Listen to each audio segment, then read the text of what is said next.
Hi friends, welcome back. Project silence south Korea disaster film. ఇది 76th Cannes film ఫెస్టివల్లో 2023లో premier చేసిన తర్వాత last year జూలైలో south కొరియాలో release చేశారు. దీన్ని ఇప్పుడు తెలుగు డబ్బింగ్ చేసి రిలీజ్ చేశారు.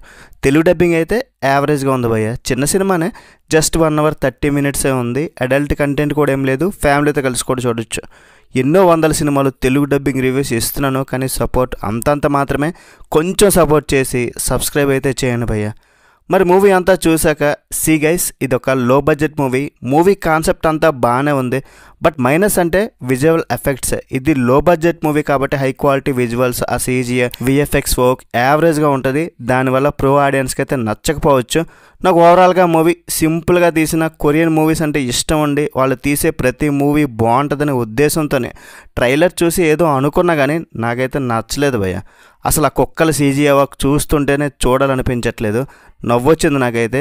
ఇందులో ప్రతిదీ ఉంటుంది, suspense, survival, thrills, action. But అవన్నీ కూడా ఒక 30% మాత్రమే సాటిస్ఫై చేసే నన్ను. అన్నీ లిమిట్గానే ఉన్నాయి. ఒకవేళ అవన్నీ బాగానే ఉన్నా సరే ఈ VFX వర్క్ వల్ల చూడాలనిపించదు అసలు. ఇది just simple survival action thriller. ఒక పెద్ద బ్రిడ్జ్ ఉంటుంది భయ్య. దట్టమైన పొగమంచు కారణంగా వెహికల్స్ ఒకటికొకటి ఢీకొంటూ చాలా వెహికల్స్ అక్కడ ఇరుక్కుపోతాయి. వందలాది మంది అక్కడ చిక్కుకుపోతారు. అయితే అదే టైంలో ఒక వెహికల్లో కుక్కలు ఉంటాయి, వేరే చోటుకి వెళ్ళాలి. యాక్సిడెంట్ జరగడం వల్ల అవి బయటకు వచ్చి మనుషుల మీద దాడి చేస్తాయి.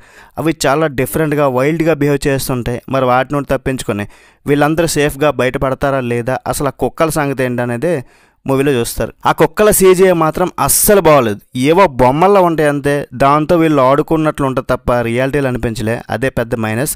అండ్ దానివల్ల పెద్దగా కనెక్ట్ అవ్వలేకపోయినా ఆ బ్రిడ్జ్ సెటప్ ఓకే, విజువల్స్ మరీ డార్క్గా అనిపించే. పొగ మంచి సెటప్ అంతా బాగానే సెట్ చేసినా సరే, కాన్సెప్ట్ వైజ్ సాటిస్ఫై అయినా సరే, కుక్కల మనుషుల మీద దాడి చేయడం ప్రారంభించినప్పుడు కొంత గ్రిప్పింగ్గా మారే అవకాశం ఉంటుంది. కాకపోతే ఇవి బొమ్మలు అనిపించాయి కాబట్టి మనకు పెద్ద మజా అయితే లేదు. ఈ ప్రాజెక్ట్ సైలెన్స్ అంటే కుక్కల మీద ఏదో ప్రయోగాలు, దాని గురించి కూడా క్లారిటీ ఇవ్వలేకపోయారు. నాకు ఒక డౌట్ వచ్చింది, సినిమా ఒక్క రోజులోనే ఫినిష్ చేసేసరేమో అనిపించింది. ఫైనల్గా నేను చెప్పేది ఏంటంటే, ఒక థ్రిల్ లేదు, సస్పెన్స్ లేదు, సరైన యాక్టింగ్ లేదు, టెక్నికల్ క్వాలిటీస్ అయితే బాగాలేవు. ఏదో చైనా లో బడ్జెట్ ఫిల్మ్లు అనిపించింది తప్ప కొరియన్ సినిమాలు అనిపించలే. స్టోరీ కన్నా VFX వర్క్ మీద ఫోకస్ చేశారు, దెబ్బేసింది భయ్య. మరి ఓవరాల్ రేటింగ్ ఎంత అంటే 2.5 out of 5. రివ్యూ నచ్చితే ఒక లైక్ వేసుకొని చాలు. నెక్స్ట్ వీళ్ళు మళ్ళీ కలుద్దాం. బై బాయ్ అండ్ జై.